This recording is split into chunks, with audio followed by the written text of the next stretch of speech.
Alexandre, eu não sei se... Alexandre é a loja Academia Maçônica de Estudos Ah, tá bom, 4008. tá. Nosso Inês. companheiro. Está dando entrada aí. Bem, seguindo o nosso ritual, a gente vai começar com o momento surpresa e depois nós daremos início à nossa reunião regular, né? Tá bom? Então vamos ao nosso momento surpresa. Espero que vocês se divirtam.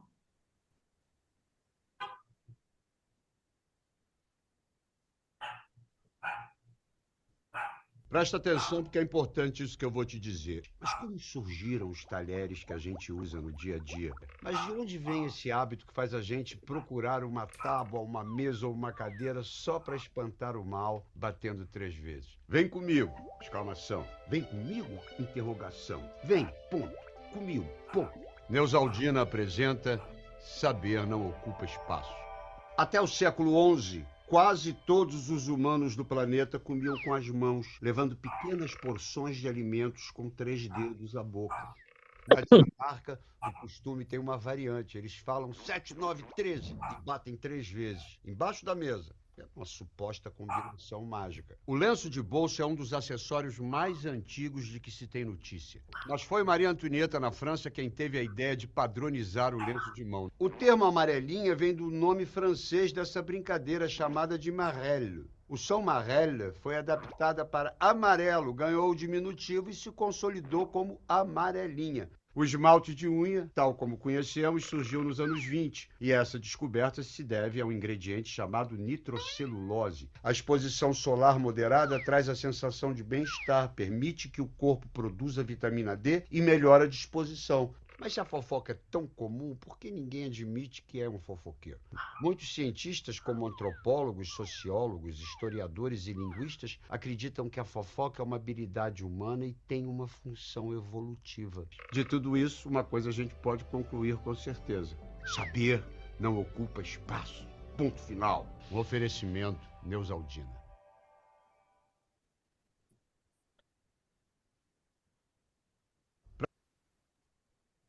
Obrigada, Ingrid. Pode soar o sino, por favor? Porque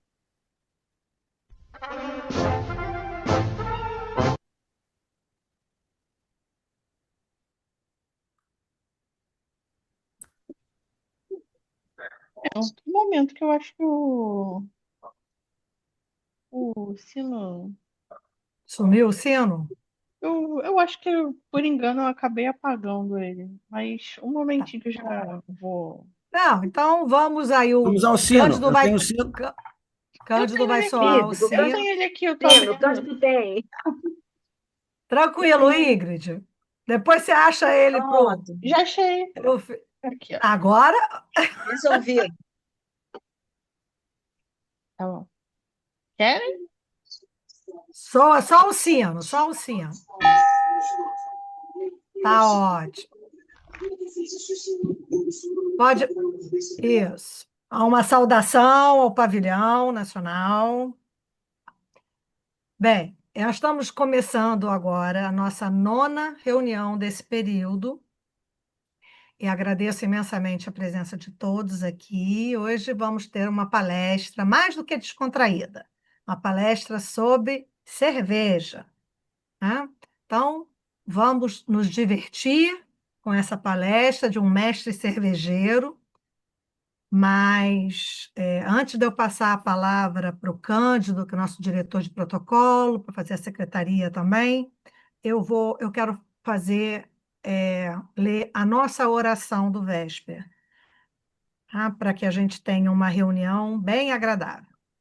Oração do Rotary Clube Rio de Janeiro Vésper. Senhor, ensina-nos a dar sem olhar a quem, a semear o bem sem pensar nos resultados, a desculpar sem condições, a marchar para frente sem contar os obstáculos, a ver sem malícia e a escutar sem corromper os assuntos, a falar sem ferir, a compreender o próximo sem exigir entendimento e a respeitar os semelhantes sem reclamar consideração, a dar o melhor de nós, além da execução do próprio dever, sem cobrar taxas de reconhecimento, Senhor, que todos os membros desse clube sejam pacientes para com as dificuldades alheias, assim como precisamos da paciência dos outros para com as nossas próprias dificuldades. Auxilia-nos, sobretudo, a reconhecer que a nossa felicidade mais alta está no servir sem olhar a quem, hoje, agora e sempre. Amém. Muito obrigada. Estou vendo aqui que estamos com a presença da Romina, a nossa intercambista do México. Oi, Romina, manda um tchau aí. Tá? Essa é a nossa intercambista, que veio à nossa reunião hoje, né, de forma aí virtual, tá bom? E eu acho que o André já deve ter te dado a boa notícia que a sua mesada foi depositada. Te deu a boa notícia? Então tá bom. Depois de muita dificuldade para receber, saiu. Então, vou passar agora a palavra ao companheiro Cândido para fazer o protocolo, o serviço de protocolo da noite. Boa noite a todos. Inicialmente, eu peço que todos deixem os telefones no modo vibracol ou modo avião.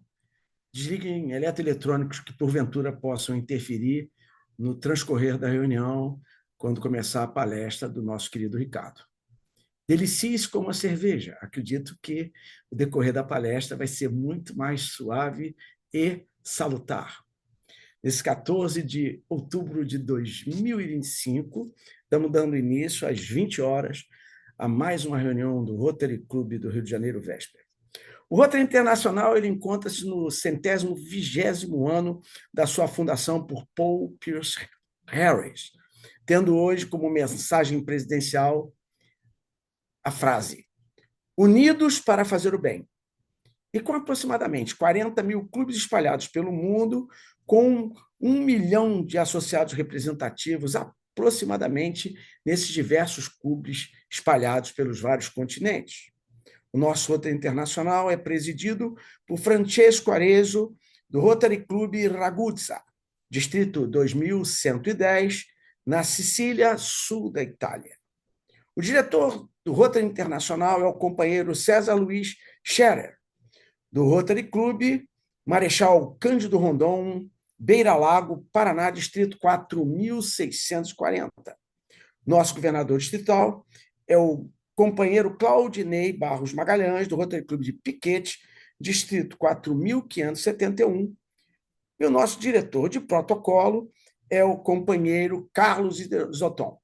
A presidente do Rotary Club do Rio de Janeiro, Vesper, é a nossa querida presidente Patrícia Magalhães Magluta. Hoje, com a presença de uma pessoa muito querida, um casal muito querido, que vai falar sobre a arte cervejeira. Com a palavra, presidente Patrícia Magluta. Obrigada, Cândido. O Ricardo me mandou aqui uma historinha dele. Então, eu vou apresentar o Ricardo, que é casado com a Fernanda, que está aqui também. Ó, em 2013, se mudaram para Santo Antônio do Pinhal, na Serra da Mantiqueira Paulista, região muito favorável para a produção de cerveja artesanal. E por causa do clima, principalmente pela água. Sempre gostou de cerveja, né? E começou a estudar e produzir pequenas quantidades para o consumo próprio. Pequenas quantidades é por sua conta, né, Ricardo? É. Bem, em poucos meses de produção, conheceu outros cervejeiros caseiros e resolveram criar em casa mesmo a cervejaria Ícaros, com foco em venda de garrafas e pequenos eventos em 2015. Não, em pequenos eventos. Em 2015, resolveu encerrar a sociedade e montar uma fábrica com brew pub. Aí eu preciso que você explique isso aí para gente, que é um bar onde só vende cerveja de produção própria, a cervejaria Vila Puri. Lá produzia 8 rótulos de cerveja e só vendia no comércio local e no bar da cervejaria. Funcionou até 2019, quando abriram um restaurante no centro de Santo Antônio, mas que fechou em 2022, após a pandemia. É mestre cervejeiro, formado em tecnologia cervejeira pela Unicesumar e pretende um dia montar outra cervejaria. Voltou a produzir em casa apenas pelo hobby, pelo prazer de beber cerveja. Né? Não sei se a Fernanda compactua com isso, mas eu acho que sim. Então, Ricardo, a palavra é sua. Ingrid, está gravando, filha? Sim, Obrigado. Vamos lá, então temos slides aí que eu coloquei. Cadê? Então vamos lá. Cerveja artesanal, né? Pode passar. Isso. Então, na verdade, cerveja artesanal, né? O que que basicamente. Bom, boa noite a todos, né? Primeiro, né? A Patrícia já fez uma breve apresentação, né? Sejam todos bem-vindos. É um prazer estar nessa reunião com vocês, falar de cerveja, né? Além de ser um prazer para mim, né? Gosto muito da bebida, mas também gosto muito de difundir a cultura da cerveja artesanal, né? De tomar uma bebida de mais qualidade, né? Que as industriais estão pecando um pouco nisso. E acho que as artesanais vêm um pouco nessa demanda, né? De uma bebida um pouco mais elaborada de entender realmente que a cerveja não é só aquela cerveja Skol, Brahma, Pilsen, Clarinha, né? É muito além disso. Então, vamos lá. Cerveja artesanal, né? O que que basicamente caracteriza uma cerveja artesanal? Né? Por que que a gente chama de cerveja artesanal e não uma cerveja industrial? Sendo que hoje tem cervejarias artesanais quase tão grandes quanto, né, algumas cervejarias tradicionais, que inclusive já foram vendidas. Por muito tempo, cerveja artesanal era só exatamente assim, que era produzida em pequena escala, né, dentro de um processo natural, manual, e que focava na diversidade de sabores, e principalmente na autenticidade do produtor, que era assim, o produtor colocando a sua identidade na cerveja. Então, era uma cerveja com identidade, uma cerveja com personalidade. Não era só uma cerveja para atender uma demanda de uma cerveja leve e barata para vender nos comércios. Era justamente para colocar, trazer essa identidade do mestre cervejeiro, né? E o mestre cervejeiro entra mais em cena. Isso aí mudou um pouquinho, hoje já está bem diferente, né? Porque, como eu te falei, cervejas artesanais, elas estão grandes, né? Elas virou um negócio.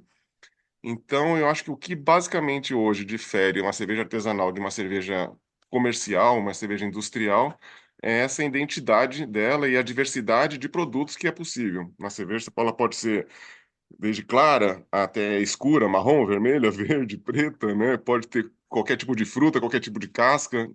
Tem uma liberdade infinita para você criar a bebida do jeito que você quiser, né? Pode passar. Fala um pouquinho da história da cerveja, né? Eu tava conversando rapidinho com o Cândido aqui, ó, antes da reunião. A cerveja, né, disparada é a bebida alcoólica mais consumida, né, no mundo, mais desde 7.000 anos antes de Cristo, né? Os primeiros relatos, né, de cerveja lá foram com os sumérios, né, naquela região da Mesopotâmia. E começou muito assim por uma fermentação espontânea, né? Então eles consumiam muito, já tinha a cevada e o trigo como alimento base das civilizações.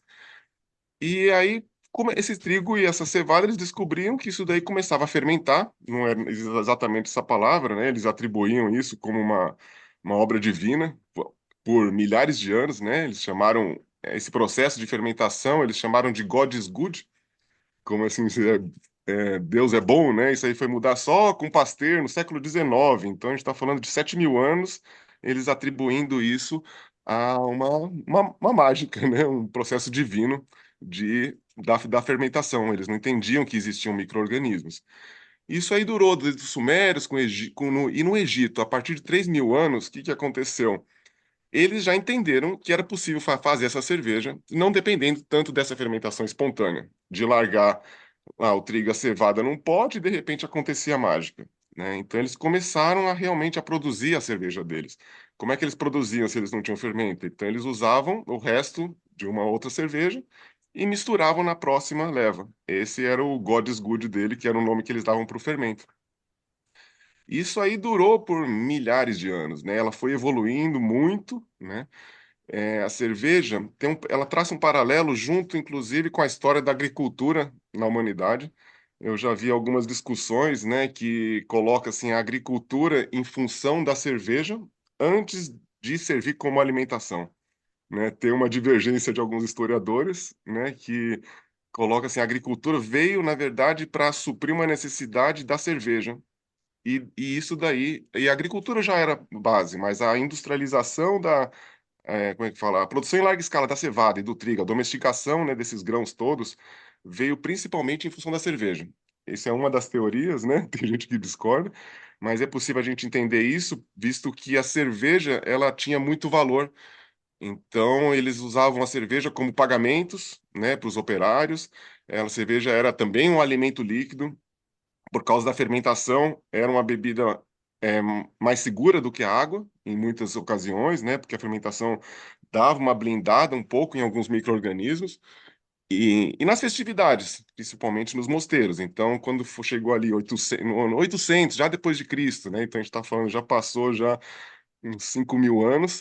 O que que aconteceu? Os padres dentro dos mosteiros, principalmente na Bélgica, começaram a aperfeiçoar essas técnicas e criar seus estilos próprios. Então, cada mosteiro tinha, né, as trapistas, por exemplo, né, são antiguíssimas cervejas, né? Eles aperfeiçoaram essas receitas e criaram, na verdade, criaram receitas de cerveja. Então, foi a primeira hora na história que eles começaram a padronizar essa produção de cerveja e criar cervejas dentro de um estilo próprio. Cada mosteiro tem a sua cerveja, cada padre era um mestre cervejeiro, e eles usavam isso daí principalmente como moeda de troca, e era um bem muito valioso para eles, né, nas festas, né, era muito disputado, né, essas cervejas na festa, né,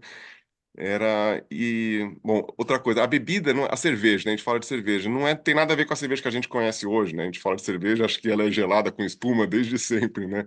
Na verdade, não, né? Era uma bebida escura, não tão amarga como hoje, né? Porque não existia o lúpulo naquela época, então eles colocavam principalmente cascas e ervas na cerveja. Ela não era filtrada, então era quase uma massa de cevada e trigo fermentada que eles tomavam de canudos. Principalmente. Então, tem até essa imagenzinha que eu coloquei aqui dos egípcios, né? Que era como eles consumiam essa cerveja para não ingerir tanto sólido. Eles tomavam nesses canudos, em tinas de barro, né? Direto dos barris, né? Em canecas de madeira, enfim. Isso aí foi evoluindo até que em 1500, na Alemanha, fizeram a primeira lei. Ó, eu tô resumindo bastante, assim, né? Tô pulando assim, porque senão a gente vai ficar a noite inteira falando das histórias. Eu queria falar um pouco de produção depois. É a lei mais antiga a lei alimentar mais antiga que a gente tem conhecimento, né? Foi a primeira lei da civilização que realmente veio padronizar uma produção alimentar. Essa lei ainda existe na Alemanha, né? Eles fizeram justamente para proteger os grãos da Alemanha, que eram bem escassos na época, a questão da alimentação não era tão farto, e eles estavam usando os grãos que eles usavam para alimentos, eles estavam usando para fazer mais cerveja do que comida, e isso daí não estava certo. Então eles decidiram que a cerveja, a partir dessa data, só poderia ser feita de cevada, água e lúpulo e nada mais. O fermento eles não conheciam, porque usavam de uma batelada para outra, né? Então era só esses três ingredientes. Ele não podia usar trigo, não podia usar centeio, não podia usar nenhum outro grão além da cevada. E isso durou por muitos anos, né? Até esse século, inclusive. E ainda existe essa lei na Alemanha, por exemplo, se um produtor alemão quiser colocar mel na sua cerveja, hoje ele é proibido. Ele pode colocar desde que seja exportado. Então, até hoje existe essa lei lá, né? Eles são bem rígidos e virou uma identidade alemã. Daí eu vou falar mais no final as diferenças das escolas cervejeiras. Essa identidade da pureza alemã é uma coisa, é uma marca da escola alemã de cerveja, né? São as cervejas puras, diferente dos vizinhos belgas que já pode tudo na Bélgica, né? Então eles colocam limão, laranja, casca do que eles quiserem. Eles são o oposto dos alemães. Aí, pulando um pouquinho, vem a 1800, que acontece, o Louis Pasteur descobre a pasteurização, né? E aí eles entendem que o negócio é muito mais além, né, do que uma mágica divina. Foi somente em 1800 que eles entendem isso. E a pasteurização traz, então, uma possibilidade de armazenar, de exportar, de mandar para outros lugares e não estragar a cerveja. Então, foi bem a partir dessa revolução científica que eles começaram a estudar os micro-organismos, começaram a criar outras variedades de lúpulo, começaram a criar outros tipos de malte. Não era só da cevada e do centeio. Então, o malte podia ser da cevada, mas podia ser diferentes temperaturas, que iam criar diferentes sabores. Enfim, não vamos aprofundar muito nisso, não. Tá? Mas foi. Então é muito recente isso, né? Se a gente pensar nessa cronologia, né, de 7.000 anos, a gente está falando aqui de 200 anos que a gente está realmente estudando cerveja, só faz, né, 200 e poucos anos aí. Quando foi em 1930, veio a lei seca nos Estados Unidos, proibiram qualquer tipo de álcool, isso aí acabaram com as cervejarias, foi um grande baque, né, nessa revolução industrial de cerveja. O mundo os Estados Unidos, né, que era um grande fornecedor, né, dessa ciência, né, de pesquisar e de entender o que estava acontecendo com a cerveja, parou completamente. Então foi uma fase de 1930 até 1970, mais ou menos, durou essa fase, uns 50 anos. E nesse período desses 50 anos, o que os cervejeiros fizeram? Eles ficaram em casa fazendo cerveja, igual a gente faz hoje, né? Então, eles chamam a cerveja assim, fizeram muita cerveja, muito uísque também, né? Mas vamos falar só da cerveja. Moonshine, né? Que é as bebidas Moonshine, que são as bebidas feitas no mato, né? À luz da lua, por isso que eles chamavam de Moonshine. E aí começou, então, a partir de 1970, que realmente veio essa revolução da cerveja artesanal que a gente conhece hoje. Então, é muito mais recente mesmo, né? E aí, Brasil, demora um pouco para chegar as coisas no Brasil, vem a partir de 1990, e aí começa a chegar no Brasil e explodiu a cerveja artesanal no Brasil, né? Então, muita pesquisa, muita coisa, os brasileiros estão ganhando prêmios em diversos países já, a gente já tem a nosso estilo próprio, né? Uma Catarina Sour, é o primeiro estilo brasileiro, que tem alguns poucos anos só, então demorou, tô falando de 2020, né, para ter o nosso primeiro estilo de cerveja, comparando com a Europa, que estão fazendo cerveja já desde 1800. Pode passar. Gente, eu vou falando assim porque vai vir na minha cabeça, mas se tiver alguma pergunta, porque eu adoraria responder, tá bom? Porque tem muita informação e a gente acaba passando alguma coisa. Vamos lá. A cerveja ela é feita basicamente de. Agora a gente vai entrar na produção, né? Tem alguma. Falando de curiosidades, acho que era aquilo que eu queria contribuir. Vocês têm alguma dúvida sobre história, essas coisas? A gente Podemos ir? Agora a gente entra na parte legal, que é a parte da produção em si, né? É, a cerveja é muito simples, né? Não tem muito segredo. É água, malte, lúpulo e a levedura. Toda cerveja ela é feita disso. O que que é? A água, né? É o básico, 95% da cerveja é água, né? Ela que traz o sabor e o estilo da cerveja. Você pode ter a cerveja com diferentes pHs, então geralmente a gente trabalha com pH um pouco ácido, que é a água da serra, né? Que a gente diz que é tão boa para cerveja, principalmente pelo seu pH e pela quantidade de cloreto e sulfato. Mas aí é outra questão, se alguém tiver alguma dúvida, pode falar. Então, que são alguns minerais que estão lá e faz essa água da serra ser tão importante para a cerveja artesanal e criar um diferencial tão grande comparado com uma cerveja que é feita no grande centro. Então, por exemplo, eu estou aqui em Pindamonhangaba, as cervejas que eu estou fazendo aqui, eu preciso tratar a água antes de fazer cerveja. Quando eu morava na serra, eu pegava a água direto da mina e jogava direto na panela. Aqui eu preciso equilibrar, né, o teor de cloreto, com o teor de sulfato, eu ajusto o pH, tiro a cloro. Então ela dá um trabalhinho a mais e não tem aquela mesma qualidade que eu tinha na serra, né? O malte, o que que é o malte? O malte, na verdade, muita gente acha que o malte é um ingrediente, mas ele não é um ingrediente, né? Ele é um processo, mas a gente chama de malte, leigamente. São grãos maltados, né? Seria a terminologia correta.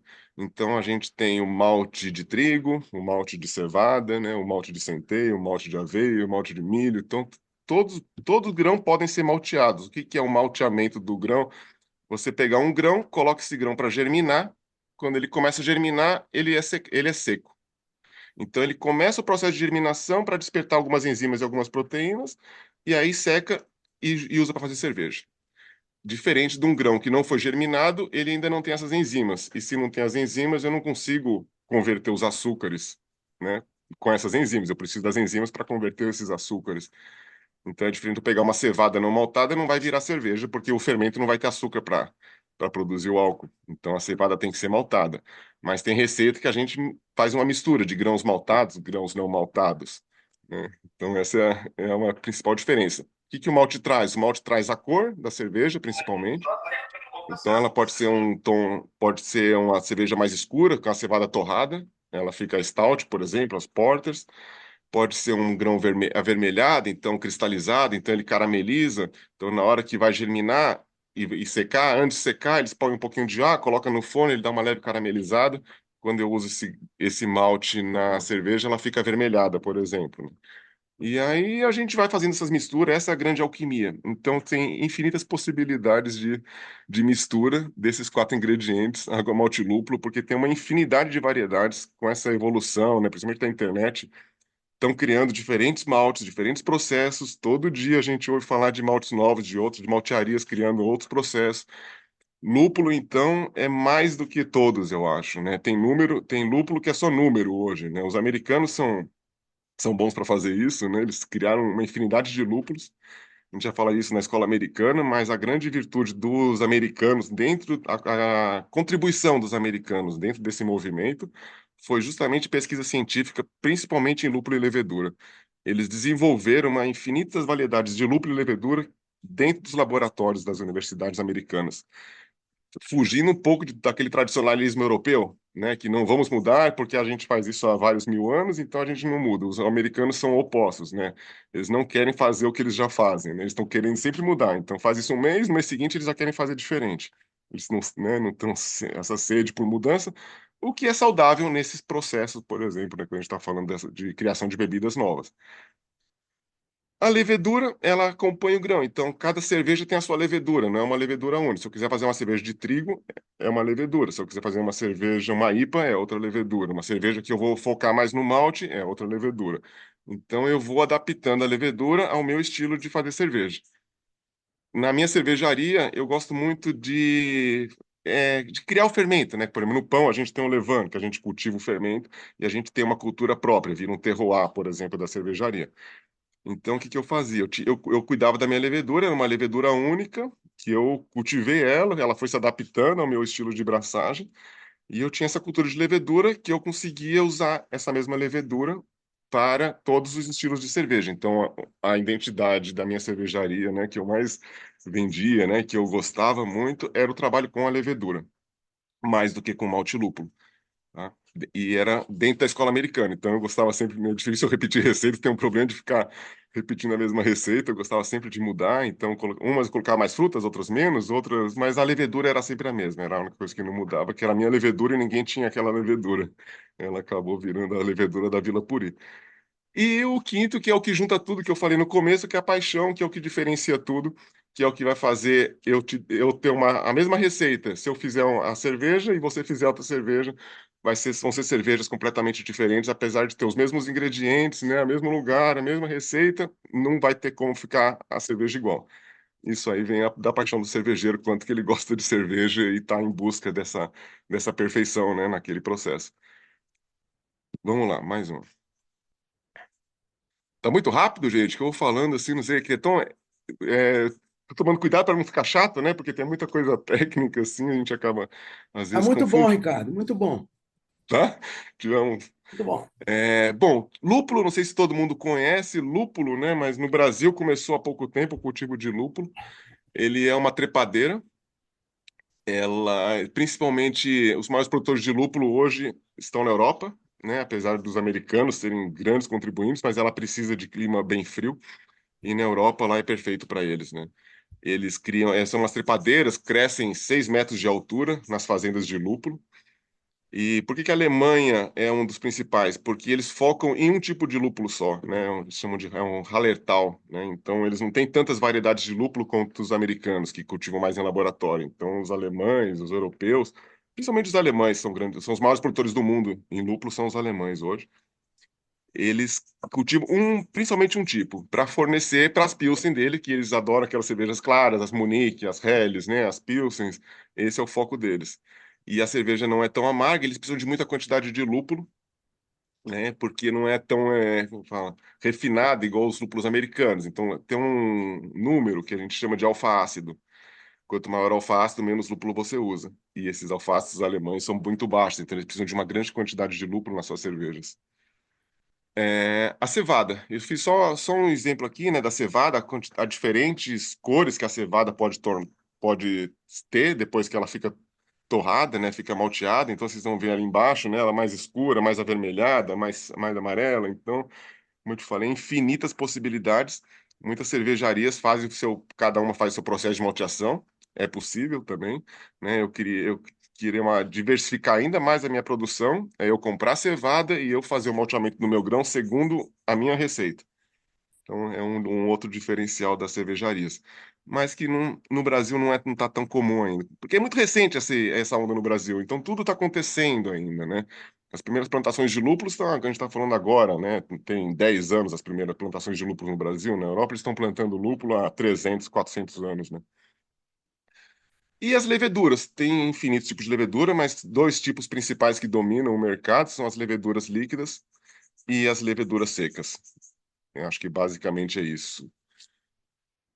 Vamos. Aqui não dá para ler, mas dá para ver o tipo de levedura ali depois, se vocês quiserem dar uma olhada.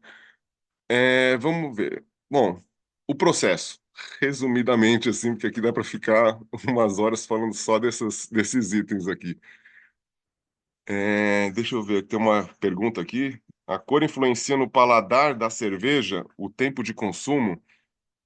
Sim, a cor influencia, porque a cor ela vai trazer ela dá o corpo da cerveja, né? Então a cerveja mais clara, ela tem menos malte. Então ela vai ter, a gente fala, um drinkability é a palavra para isso, né? Você tomar um copo e ter vontade de tomar outro e outro, esse é o drinkability, né? E quanto mais malte, menor o drinkability. Então as cervejas mais escuras são as cervejas que você toma mais que nem vinho, então você toma em taça, cervejas que ficam mais alcoólicas. Quanto mais malte, mais álcool. E quanto mais malte, ela pode ficar mais avermelhada, mais escura. Então, a influencia e muito o, o drinkability da cerveja. E o prazo para consumo, com certeza, também. Porque o malte claro, ele não é azedar a palavra, ele deteriora mais rápido do que um outro malte, né? Então, a conservação é muito mais difícil, né, dessas cervejas mais claras, elas estragam mais. Então, as Pilsen, quando você abre um barril de Pilsen, se você não tomar em 2, 3 dias, você já tem que trocar. Diferente se você abrir um barril de uma IPA, por exemplo, uma cerveja mais avermelhada, ele fica aberto no bar, passa a semana inteira e não vai estragar. Não é só pelo malte, o lúpulo tem um papel forte nisso daí também, mas o malte é muitíssimo importante, muito mesmo. Não sei se eu respondi, mas é, o segredo é manter o malte. O segredo é o equilíbrio perfeito entre todos, né? Porque não adianta você colocar muito malte e não acertar um fermento que vai conseguir trazer todas as características desse malte. Ou então ajustar a água para você forçar o dulçor em vez do amargor. E o lúpulo é o que junta tudo, né? Eu acho que o lúpulo, ele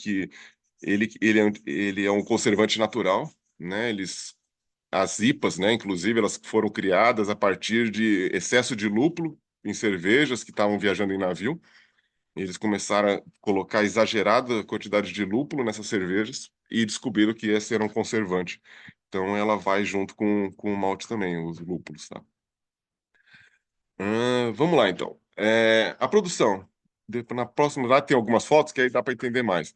Mas basicamente eu relacionei assim as etapas básicas, né? Não vou passar bem rápido, porque isso aqui dá para ser muito chato, muito técnico para quem não gosta, né? A cerveja, ela é inteira de números e contas, então tem que gostar muito de matemática, muito de física, muito de química para poder fazer cerveja.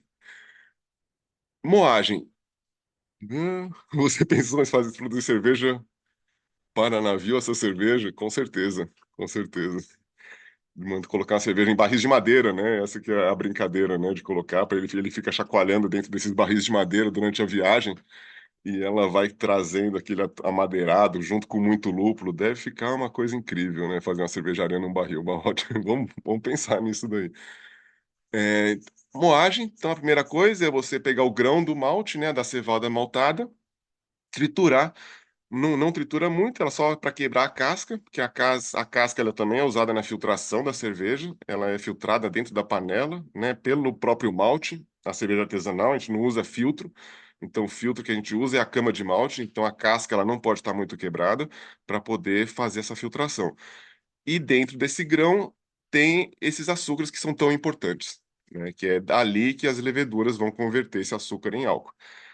O que que é o tema de braçagem, né? O que que é braçagem? É você misturar o malte na água, elevar essa água a uma temperatura X, tem várias rampas de temperatura.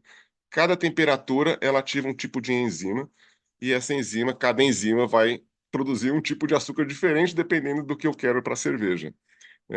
Essa parte mais complicada, mais rápida, mas basicamente eu começo com um processo com 50 graus, aí passa para 65, 68, 72, 73, 78 graus. E 78 graus a gente chama de mash out.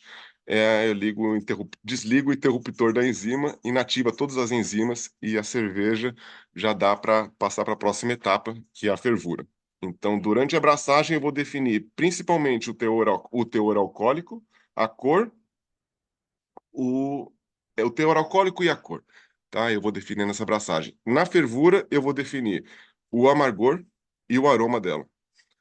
Na fervura, o que aconteceu? Então, eu tirei todo esse caldo de açúcar que é extremamente doce, né? Esse caldo que eu consegui, depois de ter tudo, essas enzimas, ter extraído esses açúcares do grão de amido, eu vou colocar para ferver por 2 horas e aí começa a alquimia. É nessa hora que a gente pode colocar frutas, pode colocar ervas, pode colocar casca de árvore, pode colocar o que aí fica, infinitas possibilidades, é justamente nessa hora. E aí eu posso diluir mais ou diluir menos, dependendo do teor alcoólico e da cor que eu quiser, tá? Então, na fervura, e é o que faz a cerveja ser tão especial também, né? Porque fica 2 horas fervendo, então, dá uma segurança, né, para o consumo, porque independente da água, né, ela ficou 2 horas fervendo com muita coisa, então é bem seguro para consumo. Livrou o mundo da peste negra, né? A cerveja foi uma das questões que eles descobriram, né, que dessa fervura fervendo a água, eles descobriram que estava na água o problema, né? Foi principalmente por causa das cervejas, né? Essa é uma das teorias, né? Que eles começaram a parar de consumir água e consumir cerveja e essas pessoas não ficavam doentes. A partir daí, ela vai, tem que desliga 2 horas fervendo, tem que resfriar o mais rápido possível, então ela tem que passar de 90 graus a 25 graus em alguns minutos, tem alguns resfriadores bem potentes. Quanto mais rápido eu passar para essa temperatura, melhor e mais fiel eu fico à minha receita. Né? Ele não degrada, não tem o risco de causar outra conversão que indesejada, né? Que são os off flavors, mas enfim. E aí, resfriou, ela está numa temperatura segura para eu colocar minha levedura sem matar minha levedura. E aí, cada levedura tem uma faixa de trabalho. Tem as leveduras que trabalham em temperaturas mais altas, tem leveduras que trabalham em temperaturas mais baixas. Mas aí, acho que no próximo slide eu vou falar disso. Na hora que eu colocar para fermentar, é o tipo de as ales, né, que eu fazia lá. Peraí que eu já... Você manter um pouco de açúcar e misturar com frutas pode ter personalidade dentro da... Passou aqui, não viu que estava escrito assim, de colocar açúcar, é isso que estava falando? É possível, o pessoal coloca mel para aumentar o teor alcoólico, o pessoal candy sugar, caramelo, tem infinitas possibilidades de você pode colocar, é ilimitado, né? Pode basicamente tudo que você quiser. As cervejas, né? A ale, vamos falar das ales, né? Que era a que eu produzia. Tem 2 famílias, mas a gente vai falar no próximo slide. Elas precisam de basicamente 21 dias para ficar pronta, né? São 14 dias de fermentação, e eu vou medindo isso, tem um aparelhinho que eu vou medindo quanto que tem de açúcar residual. Quando chegar no açúcar residual que eu quero, eu vou secando ela vai secando, o fermento vai consumindo o açúcar, até que não tem mais açúcar e todo esse açúcar virou álcool. Isso eu consigo medir com o refratômetro, né? Tem um aparelho que eu vou medindo. Assim, a cerveja está fermentada. A partir de que ela fermentou, ela vai maturar. Que ela para de fermentar, eu tiro o fermento dela, ela fica assentada, reduz a temperatura para entre 5 a 10 graus e ela vai ficar mais uma semana em baixa temperatura para poder equilibrar o líquido, né? Trazer aquela cor, decanta algum sólido que sobrou. E aí ela está pronta para o invase. Então tem todo um processo, geralmente as ales, né, não as lagers, que é outra coisa. As ales demoram então em torno de 21 a 25 dias para poder ir para um barril ou para uma garrafa. Vamos lá, pode passar. Então, aí tem umas fotos da minha cervejaria que eu separei lá. Tá vendo? A cerveja é bem caseira. Essas panelas eu conseguia produzir 150 litros, panela de 170 litros. Eu produzia na faixa de 250 litros por dia de cerveja com essas panelas. Eram 2 braçagens por dia. Na primeira, tá vendo? É bem artesanal, né? Por isso que isso é bem artesanal. Isso, para mim, isso é cerveja artesanal, né? Tem uma série de equipamentos hoje muito profissionais, né? Com computador, você só aperta botão, você acaba nem encostando no grão nem na panela, você só vai digitando a receita e ele vai mudando as temperaturas e mexendo, faz tudo sozinho. É polêmico, né? Tem gente assim, mas eu prefiro acreditar que o artesanal que precisa da braçagem, né? Que é o braço mexendo, né? Por isso que vem o nome braçagem, né? A gente tem que mexer a cerveja, né? Com o braço. Tá vendo? Então a moagem nesse primeiro slide, aí moe tudo, eu vou jogando na água quente para fazer as campas de temperatura com os termômetros, vai recirculando todo esse processo. É um processo longo. Cada braçagem demora entre 8 a 10 horas, uma braçagem. Quando eu junto 2 braçagens, uma na sequência da outra, dava entre 14 e 15 horas. Eu ficava lá fazendo braçagem. Esse fermentador, acho que esse é o de 200 litros que eu tinha, sim, tá vendo? Essa segunda imagem aí embaixo. E aí tem uma garrafinha ela fica dentro, assim, fica com álcool, né, dentro dessa garrafinha, para todo o ar que fica produzindo, ela produz CO2, né? Ela converte o açúcar em álcool e CO2. O CO2 vai embora e a gente segura o álcool. Então ele fica borbulhando dentro dessa garrafinha, que é um jeito de purificar o líquido, porque purificar o ar, se ela está aberto, aí ela pode contaminar. Então a gente coloca isso, chama de airlock. Então fica só aquele CO2 ali dentro e ela fica borbulhando por 21 dias aí dentro. Meu envasador, que eu fazia, só fazia garrafinhas pequenas, então aqui tem uns exemplos das garrafinhas que eu produzia. Então era uma IPA, depois essa verdinha, azul, a APA, uma American Pale Ale, vermelhinha, uma Amber Ale, a outra é uma marrom, era uma Stout com café e cacau, e essa amarela era uma de trigo com limão siciliano, que era. Acho que tem uma outra aqui do lado que é uma vermelha, que é uma de trigo com framboesa e amora, que também era campeã de venda essa daí. E essa atrás lá era a torneira do bar que a gente fazia, então todo dia tinha cerveja nova, eu gostava de misturar, de criar umas alquimias, eu misturava 2 barris, então sempre tinha estilos diferentes lá na cervejaria. Vamos lá, próximo. Eu acho. Isso, então, vamos lá. Como eu falei, tem duas principais, tem outras, mas as principais famílias de cerveja tem a Ale e a Lager, né? O que que muda da Ale e a Lager? Acho que o que a grande maioria das pessoas conhecem das cervejas comerciais são as lagers, né?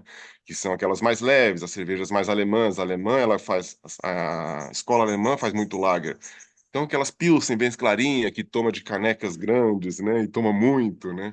Que é American Lager. Então, todas as cervejas no Brasil, elas são American Lager, não são Pilsen, né? A gente chama de Pilsen, mas não é Pilsen. A gente só chama de Pilsen porque elas usam basicamente malte Pilsen. Mas é uma ofensa para os americanos a gente chamar nossas cervejas de Pilsen, porque não tem nada a ver com Pilsen essas cervejas. Elas são American Lager, até porque elas não são feitas só de malte de cevada, né? Elas têm carboidratos não maltados, então elas têm casca de milho, casca de arroz, junto com isso daí, para E o que poder que aumentar. significa Pilsner? Pilsner é uma cidade na Tchecoslováquia chamada de Pilsen. Foi onde inventaram a cerveja Pilsen. É uma cerveja principalmente em função do malte Pilsen. Tem vários tipos de malte, de cevada maltada, no caso, né? Então, o malte Pale Ale é um tipo de malte, o malte Pilsen é um outro tipo de malte. É uma característica do malte, né? E aí tem essa cidade de Pilsen que ficou famosa, ela ficou famosa porque criaram essa cerveja Pilsen lá e levaram para a Europa toda. Basicamente é isso. Mas a Pilsen original, ela é da Tchecoslováquia, né? A única que não tem nada a ver. Ela é escura, ela é cozida, ela é mais alcoólica. É bem diferente. Demais. E as ales são as artesanais que a gente mais conhece, que são as India Pale Ales, né? As IPAs são aquelas bem amargas, aromáticas, né? Com todos aqueles lúpulos americanos infinitos que eles criaram, tem cheiro de manga, cheiro de abacaxi, cheiro de maracujá, cheiro de tudo que a gente imagina, eles criaram um lúpulo já. E são bem intensos, né? A Stout e a Pale Ale, elas são mais fáceis de fazer, mais fáceis não, elas demandam menos equipamento, né? Porque a fermentação, como eu falei, assim, no Brasil principalmente, ela fermenta entre 15 e 25. A lager, ela precisa de 8 a 12. Então, não é uma temperatura tão simples de ter isso no Brasil, né? Então, ela precisa ser refrigerada e depois ela tem o lager, então ela precisa ficar, depois de pronta, ficar 20 dias a 0 graus para poder fazer a maturação, porque o malte Pilsen traz um monte de resíduo, é um malte problemático para trabalhar. Então, eu optei por fazer mais as ales. Eu acho que tem mais a ver com a gente, assim, no Brasil, com essa liberdade de criar coisas, de inserir frutas, né, na cerveja, inserir ervas, enfim. Acho que a liberdade nas ales são muito maiores do que na lager. Pode passar.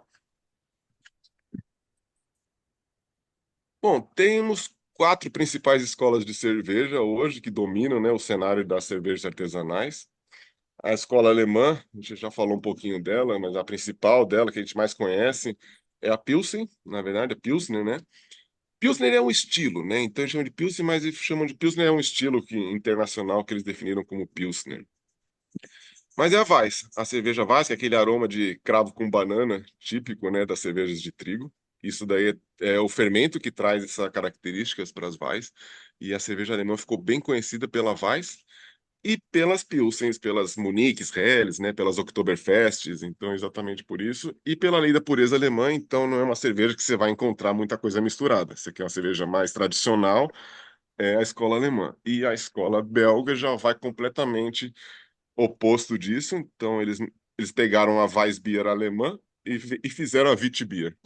Mudaram o fermento e junto com essa Weissbier, que era super pura e não podia pôr nada além desse malte de trigo, lúpulo e a levedura, eles começaram a colocar casca de laranja e coentro. E essa é a marca registrada da escola belga, hoje é a Witbier, né, onde todo mundo conhece. Tem a do Tripel, não é tão famosa, mas elas são bem conhecidas, elas foram criadas nos mosteiros, são cervejas bem mais alcoólicas, né, para tomar mais no inverno, em festividades, não é uma cerveja que você fica tomando por aí, né, essa do Bel, mas vale a pena, eu adoro. Do Bel, Tripel, Quadrupel, enfim, vai longe. E a Sazon, que é uma Vitibir já feita nas fazendas, a Sazon, eles falam que é sazonal, né? Então, nas fazendas, eles olhavam para o lado o que tinha, o que eles estavam colhendo nas fazendas, e eles colocavam na cerveja. Então, essa Sazon não tem uma receita básica, basicamente é o que tem na época, eles olhavam e põem tudo lá, uma cerveja de fazenda, principalmente, né? Farmhouse é um outro nome também que eles chamam dela, que é uma cerveja belga. Pode passar. E aí tem as outras duas escolas, escola inglesa e escola americana. As americanas a gente falou bastante, né, de tudo que eles trouxeram, né, IPA, Double IPA, Triple IPA, enfim, todo dia eles inventam cerveja nova, os americanos. Eles são muito focados em lúpulo e levedura, e a escola inglesa não, ela é uma cerveja já mais focada no malte. Então as cervejas são mais escuras, são as ales, né? Então tudo que eles chamam de ale para eles é tipo é a cerveja. Guinness, por exemplo, né? São as cervejas escuras. Então eles gostam do malte presente, não tão seco, não tão amargo, mas muita presença de malte, aquele dulçor do malte. Os porters, stouts, bitters, enfim. Pale Ale tem em todas, né? A gente vê Pale Ale tá aqui, mas o malte, Pale Ale é o nome do malte, igual o Pilsen. Então tem a Pale Ale inglesa, Pale Ale americana, Pale Ale belga. Alemão não tem Pale Ale, mas é. E eu acho que é isso, gente. Tentei resumir bastante aí para não ficar tão chato assim, tão técnico. Mas se alguém tiver alguma dúvida, eu acho que era isso que eu tinha para falar. Tem mais um? Pode passar, acho que acabou. É isso. Tchim, É isso, tchim. obrigado pela atenção. Estou à disposição para responder qualquer dúvida. Com certeza vão ter perguntas aí. Com certeza. Eu gostaria de fazer algumas. Primeiro que eu me Vamos lá. surpreendi de saber que lúpulo era uma flor. Não tinha a menor ideia de que lúpulo era uma É. flor, né? Hominus E lupulus. Eu não- é, queria saber com você o seguinte: qualquer grão é passível de virar malte? Que você... Olha, eu não sei se qualquer grão, mas eu diria que a maioria. Tem alguns grãos que não vão dar um malte tão presente nas cervejas, mas você poderia usar como um complemento, né? Não vai, porque a ideia de você maltear o grão é conseguir produzir essas enzimas disponíveis para converter o açúcar, né? Que são as amilases e as proteases. Então, essas Ah, duas enzimas que são o carro-chefe do processo de malteação que a gente precisa produzir. Então, a cevada é o que mais tem. É disparado, assim, tem um número, né, que eles medem, né, essa capacidade de conversão desses açúcares, né? E a cevada é o carro-chefe. Mas tem, aí a gente não dá pra fazer uma cerveja só de malte de trigo, ela fica muito pesada, não vai ficar legal, você não dá nem para beber, por exemplo, fica muito pesado. entendi. Mas é porque cada civilização, cada cultura, de repente, explora o grão que tem à Isso. disposição, É, né? mas a Qual cevada é, é o carro-chefe. tá, mas qual é qual é o grão mais inusitado que você sabe que produz cerveja? Boa pergunta, viu? O Faz milho? cerveja de O feijão? milho? Faz de De- feijão? Não, De... eu acho que não, não. Ele tem que ter casca, o grão. Ele precisa ter essa casca por fora. Então é nessa linha da aveia, do centeio, do trigo, né? Não sei se tem a ver com o glúten, na verdade, com essas proteínas. Por exemplo, o milho, né? É possível, mas ele não fica bom. Então o milho a gente usa o milho não maltado, né? Porque acho que seria um desperdício de energia maltear o milho, na minha opinião. O Entendi. arroz também, né? Então, usa isso daí para a gente moe o arroz, moe o milho para fazer uma cerveja mais leve. Então, não é E um problema. esses grãos mínimos, como painço, como alpiste, Não sei te isso nunca dizer. foi tentado? Deve ter sido. Tem algumas cervejas que eles testaram, chama Grute, né? Que são cervejas. Eles tentam imitar cervejas medievais, onde eles colocam um pouco de tudo. Eu não sei de dizer, vou falar, posso falar besteira. Se eles colocam sorgo, por exemplo, eu já vi um grão diferente, né? A Mas soja. não, não dá certo. Isso não dá. Isso aí eu te garanto que isso aí eu sei que não dá. Ele precisa ter essa capacidade A de produzir casquinha. a amilase, essa casca, né, essa germinação. Então aí é um processo biológico que eu não sei dizer exatamente como que é o processo de germinar, a diferença da germinação, por exemplo, de um milho para um grão de cevada, né? Então Entendi. a cevada tem cevada de 2 fileiras ou de 4 fileiras. Então ele germina de dentro, né? Mas é uma pergunta boa, eu vou dar uma olhada. Eu gosto de ser. Essa A ideia provocação é foi boa. alpiste, painço e esses É. grãos mínimos, que são inclusive dados para passarinhos. Mas esses grãos são passíveis de germinação, deve ser, né? Então, então, Talvez pela quantidade, pelo custo. Por que que eles não fazem? Porque eu nunca vi falar. Eles fazem com grão de aveia, né? Mesmo assim não vale a pena, porque fica muito caro, fica uns maltes muito caros, a cerveja não ia ficar inviável, e eu não sei se vai ficar leve o suficiente para ser agradável de tomar. Então semente de colocaria. girassol. Não, não, isso daí não. Também, né? Bem, vamos passar aqui para o Alexandre e Luiz Eduardo querem fazer uma pergunta. Alexandre, Bicho quer você beber. pode É, abrir seu Boa microfone. noite. boa noite a todos, né?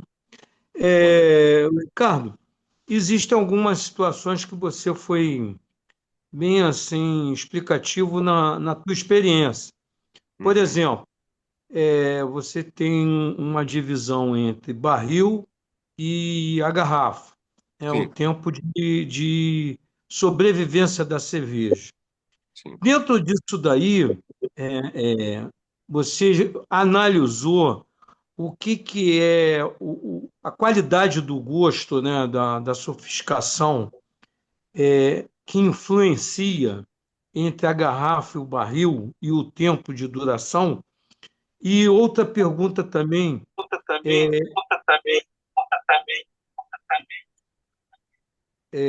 a respeito da qualidade da cerveja com o milho. A cerveja profissional dessas indústrias colocaram muito milho e depois da Ambev passar a existir, caiu a qualidade.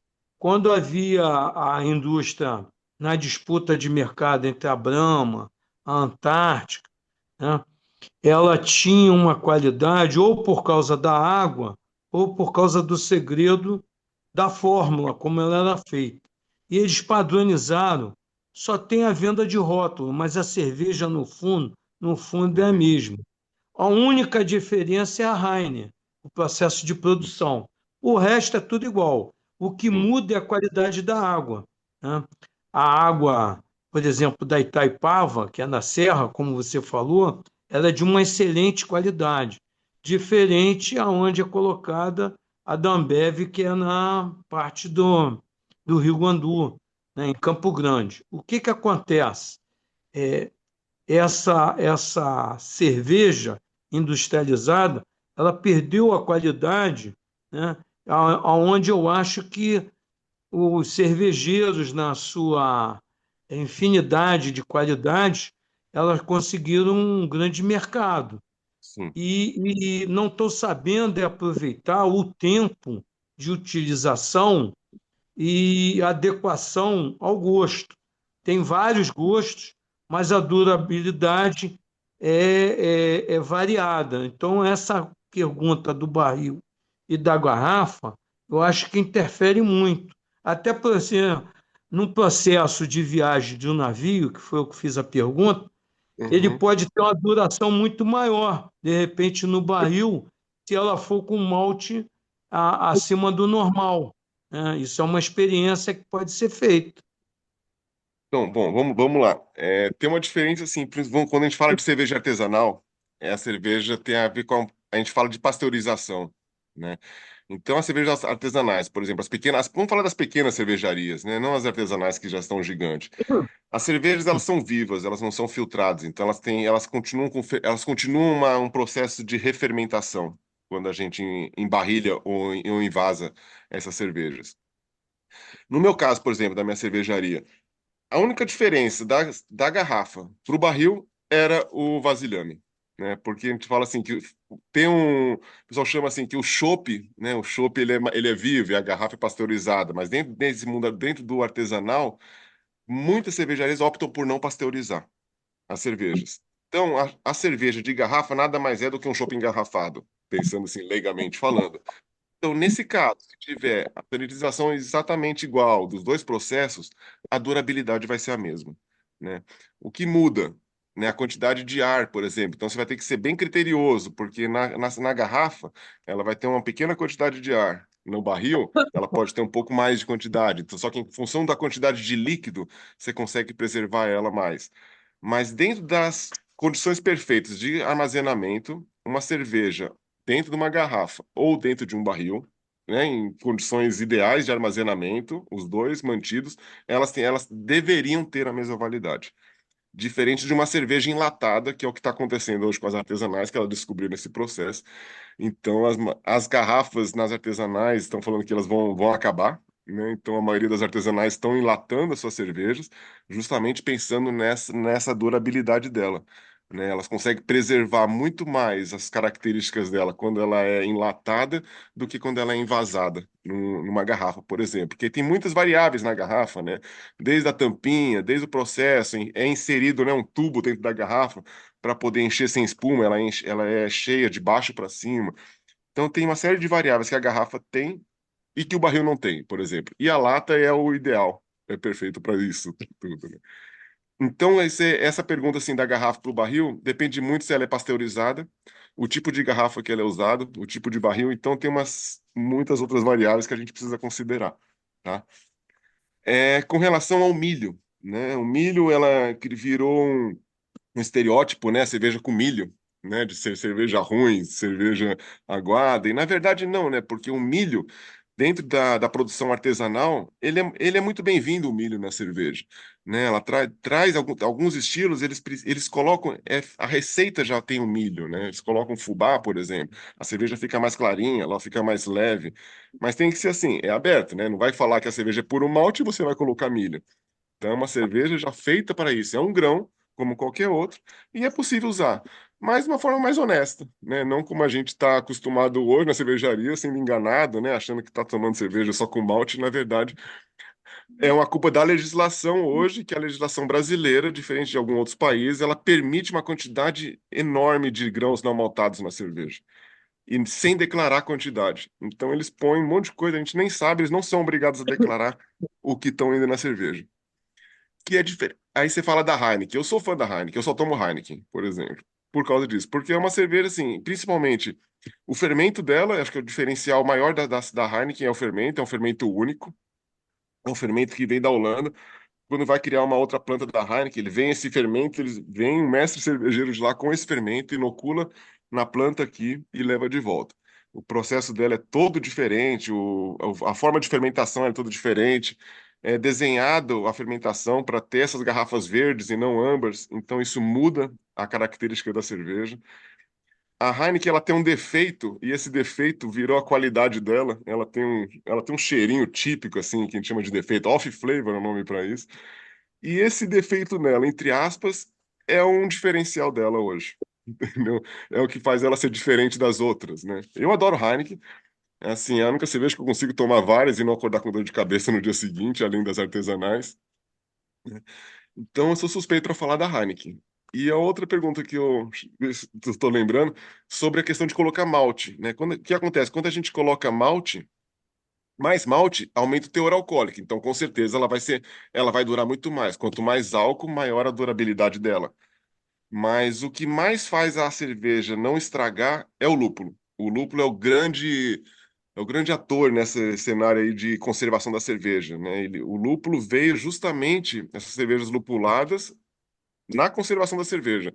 Os primeiros usos maciços de lúpulo, abusivos de lúpulo, inclusive, começaram a abusar de lúpulo na cerveja, foi quando eles descobriram que quanto mais lúpulo, mais tempo ela durava para poder aguentar essas viagens de navio. Então, cervejas extremamente lupuladas, ela mais do que o malte. Tá? Ricardo, vamos passar agora para o Legal. Luiz Eduardo, que quer fazer uma pergunta, fazendo uma pergunta de algum lugar aí do planeta. Não sei se ele está em Brasília, mas, Eduardo, pode Boa noite a fazer sua todos, boa pergunta. noite. Parabenizar Alguém o nosso quer? mestre, Oi, parabenizar o nosso, mãe, mostra isso. parabe- parabenizar o nosso mestre cervejeiro, Obrigado. deixar aqui um protesto que eu quero protestar, é que não tem degustação. A Anvisa proíbe aula de cerveja sem degustação, entendeu? Então fica aqui o protesto, viu, mestre? Agora, Desculpa. falando sério, eu tô 6 meses sem beber, né? Eu só tô bebendo dia sim, outro dia não, dia sim, outro dia não. Isso dá 6 meses sem beber no ano todo. Então, é papo de botequeiro. Mas falando sério, agora só para trazer um pouquinho o papo que ficou lá nas alturas. Primeiro, eu tenho uma perguntinhas assim que muitos talvez já saibam, mas para ficar todo mundo. Por que que as pessoas dizem, a cerveja empapuça? Ah, eu bebo a cerveja e sinto empapuçado. Qual seria esse efeito? Por que desse efeito? Depois eu tenho mais duas perguntas, tá? Tá. Principalmente pelo malte. Acho que é o malte que causa esse residual de açúcar, né? Então a gente fala que é o drinkability, aquela palavra que a gente estava falando, né? Tem um termo que mede isso daí. O drinkability é a capacidade da cerveja não empapuçar. Então, quanto menos empapuçar, maior o drinkability. O que que faz o drinkability aumentar? O teor alcoólico, menos álcool. Por uma cerveja mais alcoólica, você não vai tomar tantos copos. Não só pelo efeito do álcool, mas o efeito no organismo começa a rejeitar. Então, vai trazendo aquela sensação de você já estar Empapuçar. cheio, né? O malte Pilsen é um malte assim que ele empapuça, na minha opinião. Eu parei de usar malte Pilsen na minha cervejaria quando eu descobri isso também. Então, o malte Pale Ale, ele seca mais. O que que é secar a cerveja? Quando eu coloco o mosto, né? O mosto para fermentação dentro do fermentador, eu vou medindo quanto que tem de açúcar. E o açúcar vai baixando até que ele chega a quase zero. Então ele vai lá, é pela densidade do líquido que a gente mede, né? Então uma cerveja seca, a água é 1.000, né? Ela é 1.000 redonda, 0,0 é a água pura. Uma cerveja seca, ela fica 1.005. Uma cerveja um pouco mais assim, ela vai para 1.010, 1.020. Então, quanto mais alto, mais ela vai empapuçar, essa é a palavra assim. Então, quanto menos Entendi. açúcar residual, menos Ela menos ela enjoa. vai empapuçar, Enjoar. essa palavra assim, que você vai conseguir tomar mais, né? Isso a gente Ela consegue ler no rótulo alguma coisa assim, ou isso não não, aparece não, é na no legenda? paladar, é no É paladar. no, Você é no você paladar. Tá. sentir, quando vem o retrogosto, você toma, você sente que ela volta um dulçor, né? Esse dulçor do malte. É, Esse é a ok. capacidade, assim, né? Então, quando você quiser uma cerveja seca, uma cerveja assim pra você testar, eu quero uma cerveja seca, uma artesanal seca. Aí isso é aquelas que você toma, igual assim, toma dia sim, dia sim, dia sim, dia sim, não tem o dia não, Que né? isso? Que isso, mano? Mas deixa uma outra pergunta. Violência. Não sei se você falou isso no início, diferença de cerveja para chopp. Então, leigamente, né, a gente chama de o chopp, ele é vivo e a cerveja ela é pasteurizada. Mas é bem controverso, porque tecnicamente falando, chopp é uma unidade de medida. Então, chopp é um copo de 300 ml, é um chopp. É igual um pint. Então, tem um pint, é 470 ml, as caldeiretas são 350, o chopp é 300. Então, essa é assim, tecnicamente falando. Mas brasileiros, nós brasileiros, né, a gente chama de chopp o que vem no barril e a Isso. cerveja o que vem da garrafa. Mas isso aí varia muito de região, de meio, onde a gente está, né, com quem a gente está conversando. Isso é bem polêmico. O meia cerveja, por exemplo, era um chopp engarrafado. Porque o líquido que estava na garrafa era exatamente o mesmo que estava no barril, só mudava a forma de apresentação. Nos Estados Unidos, eles não chamam de chopp, por exemplo, é draft beer, né? O Draft draft beer beer, é que é o que sai da torneira.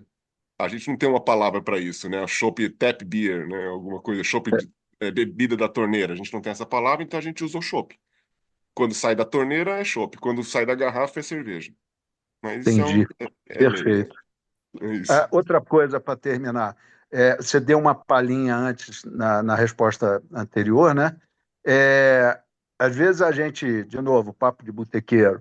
Ah, não, para beber garrafa eu gosto da Brahma, mas latinha eu já prefiro Skol. Ah, mas se for no copo de não sei o quê, o chopp tem que ser.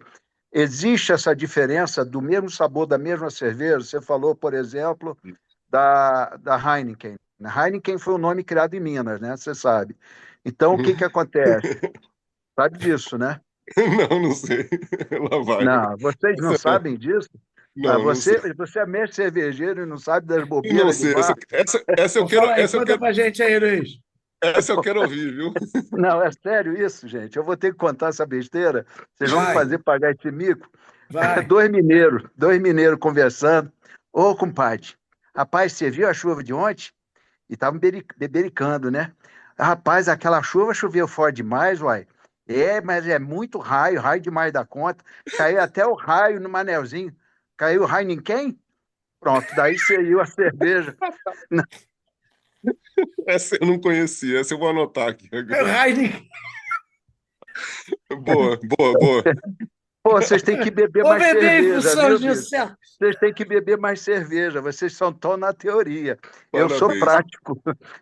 Eu sou Parabéns. prático. Eu vou Gostei, para o gostei. laboratório e faço a engenharia reversa. Mas agora, falando sério, uma Heineken no vidro, na garrafa, e uma Heineken na lata, mesmo sabor, qual seria a melhor você que aprecia a Heineken? A gente gosta da garrafa, né? Por um tempo, a gente olhava nas latinhas, a latinha vinha de uma fábrica e a garrafa vinha de outra, né? Por algum tempo, assim, então a gente olhava, tinha uma diferença de distribuição, aí tinha uma explicação da água, alguma coisa. Mas tem as lendas, igual da Coca-Cola, fala que a Coca-Cola da garrafa é diferente da lata. Teoricamente não, mas eu não sei se alguma sensação da boca na hora do vidro encostando, alguma experiência degustável sensorial nossa do que o cérebro pegar uma garrafa gelada. É muito mais gostoso uma long neck tomar uma long neck bem geladinho do que jogar no copo, por exemplo. O que tem diferença, por exemplo, é você servir ela no copo, por exemplo, que aí você libera todos os aromas, espuma. Então, a cerveja servida no copo seria o certo, né? Não dá para tomar uma cerveja na garrafa igual a gente toma Heineken, porque ela precisa liberar a espuma. E aí ela vai empapuçar menos. Porque quando você joga na garrafa, solta o gás, solta a espuma, libera um monte de coisa. E aí a gente toma depois isso, né? E se você não faz isso, o copo vai virar o seu estômago, né? Perfeito, perfeito. E afinal, tem propaganda Brahma, por exemplo, Brahma duplo malte. O que que seria um duplo malte? É um São dois tipos. processo, é o quê? Não, são dois tipos de malte só. Então ela usa o malte pale ale e o malte Munique, por exemplo, no caso da Brahma duplo malte. É só isso a diferença. Não é só um tipo de malte. É malte de cevada, né? Mas como eu falei, tem vários tipos de malte de cevada. E o que a duplo malte usa é o malte Munique. Foi uma invenção deles que deu certo, então eles juntaram dois tipos de malte, diferente das outras que só usa malte Pilsen. Isso é só Muito obrigado. marketing, porque Muito para obrigado. quem não entende nada, tá bebendo, ó, tá bebendo 2 maltes, não faz a menor diferença. A minha tem 3 maltes. Não, mas É, eu digo que a Brahma melhorou. Eu gosto mais da Brahma duplo a Brahma malte duplo malte. do que a original. Mas assim, só para Do que rapidinho, assim, a né, nas Brahma receitas. original, do que a Brahma original, né? Não da cerveja Mas original. não existe mais a Brahma original, a Serra Malte, aquilo É, lá acabou tudo, né? aquilo acabou. Então, rapidinho, assim, Mas quem malte, lembra, por exemplo, tem receitas que eu uso 4, 5, 6 tipos de malte na mesma receita. Então, a gente pode, sei lá, 1 quilo de um malte, 2 quilos do outro, 1 quilo, para poder trazer essa alquimia e a cor que eu quero. Então, eu misturo muitos maltes. Então, geralmente, no mínimo uns 3, 4 maltes nas receitas que eu produzo, né? compartilha depois a tua apresentação, que ficou uma apostilinha bem legal para a gente Está sendo lembrar. gravado. Obrigado. Está sendo gravado. Obrigado. Vamos passar agora para outra cervejeira aqui que entende Legal. de cerveja. Pelo menos de beber, eu sei que ela entende. Aí, Clara, com você. Ô, Clara! Minha amiga Clara! Como vai? Clara! Olha lá, Clara. Fala, Gente, Clara. peraí que eu estava tentando. É um Ela som bebendo, aqui. né, Clara? Peraí, primeiro, ó. Ah, Saudações. Clara, vamos beber, Clara. Cara, tu é das minhas, cara.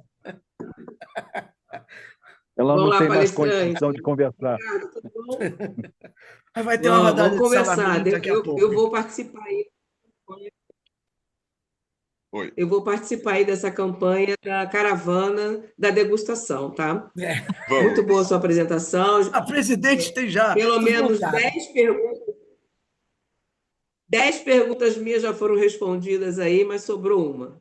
Que bom. Vamos Mas ver. eu quero fazer uma Agora, pergunta antes de eu também. falar da minha pergunta, antes de falar da minha pergunta, o meu colega aí falou que bebe 6 meses sim, 6 meses não. Então, quando ele bebe 6 meses sim, ele já bebe dobrado, valendo pelo o tempo que ele não está bebendo depois no dia seguinte. É que eu bebo Então, um dia sim, o dia seguinte não. Aí o dia sim, o dia seguinte não. Então dá metade do mesmo jeito. Já bebe dobrado, né? Porque não valeu no dia seguinte. Posso fazer uma pergunta criminosa? Espera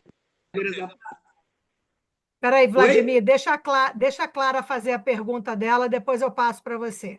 Clara, pode falar. Isso, de todas as minhas perguntas, todas já foram respondidas sobre chopp cerveja, sobre o duplo malte, etc. Mas tem uma que ficou ainda em stand-by. É a cerveja zero. Existe cerveja zero? Fala sério, existe isso aqui? Existe. Entendi. Não sei exatamente se é zero, né? A legislação brasileira, ela define como zero, acho que até 0,5%. Você não precisa declarar o álcool, né?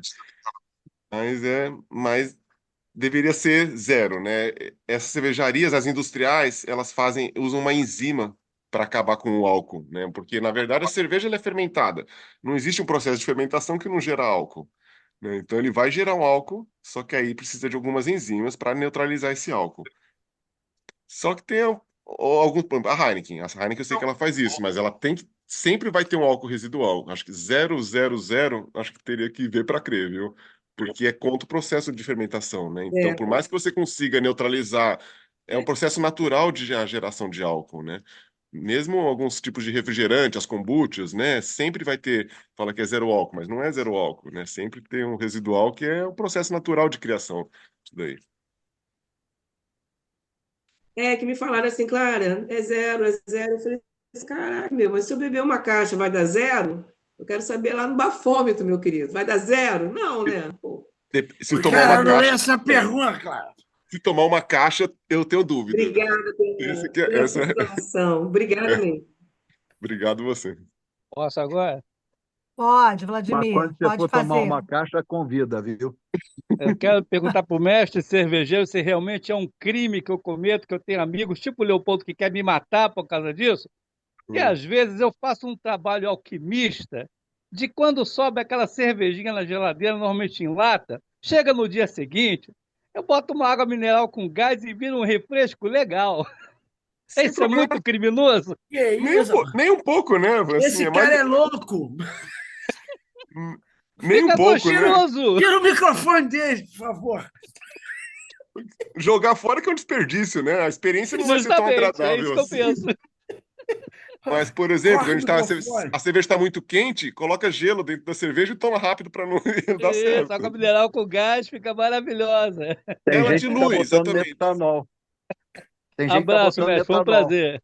Mas então, rapidinho, porque existe o oposto também existe, né? Não de colocar água, de colocar cachaça, né? Tem gente que coloca que Nossa senhora, aumentar o é álcool da loucura. cerveja. Então, em vez de diluir para diminuir o álcool, o pessoal coloca álcool para aumentar o álcool, né? Para tomar menos, né? Nesse caso, né? Zamboni, já viu disso, Zamboni? Cachaça com cerveja? Isso não vai É. dar certo, certo?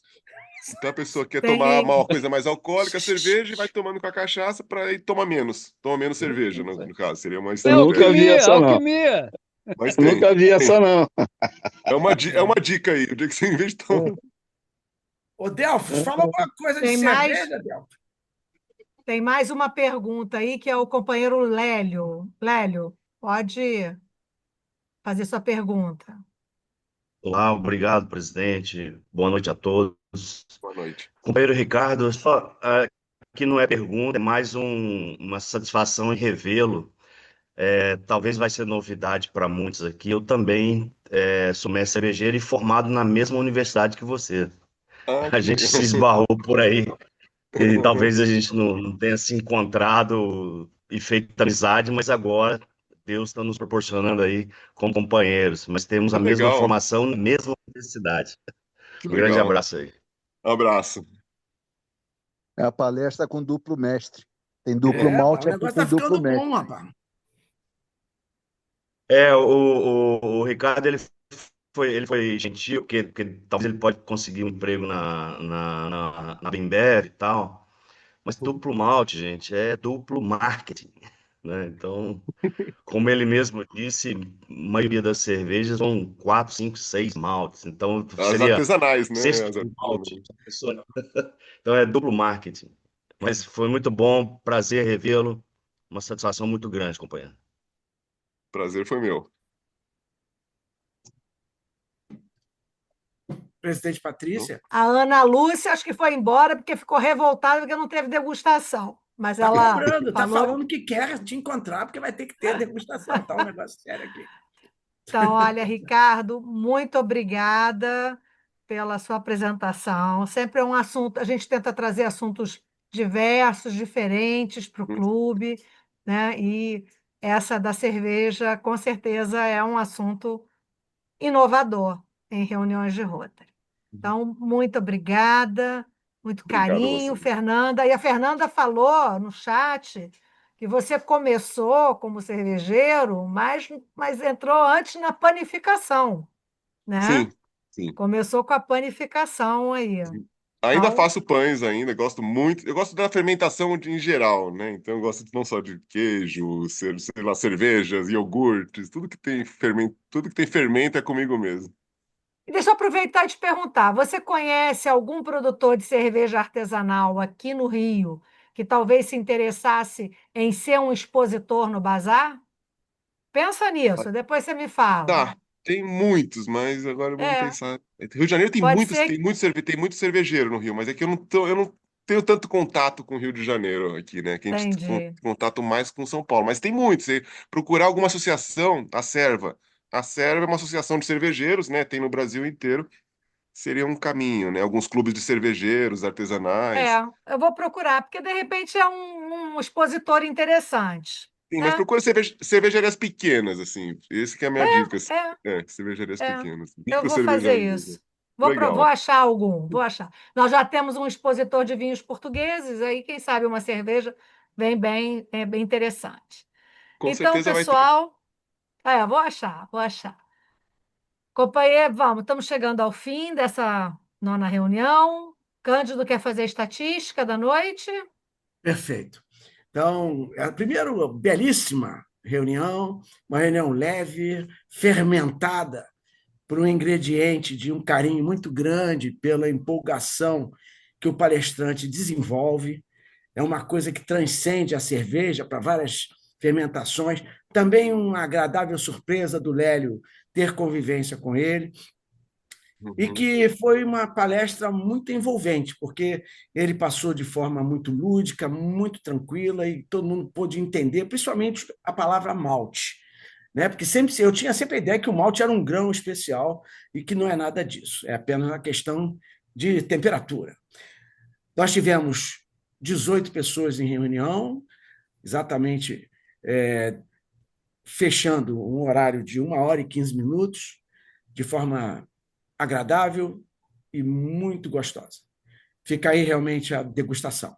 Presidente Patrícia, pode encerrar da melhor maneira que convier. Bem, quero agradecer a todos a presença nessa nossa 9ª reunião. Obrigada, Romina, por ter ficado aqui na reunião conosco. Mas nada de cerveja para você, hein? Tá? Bem, um beijo grande a todos e até a próxima reunião. Ingrid, você pode, por favor, soar o sino para nós?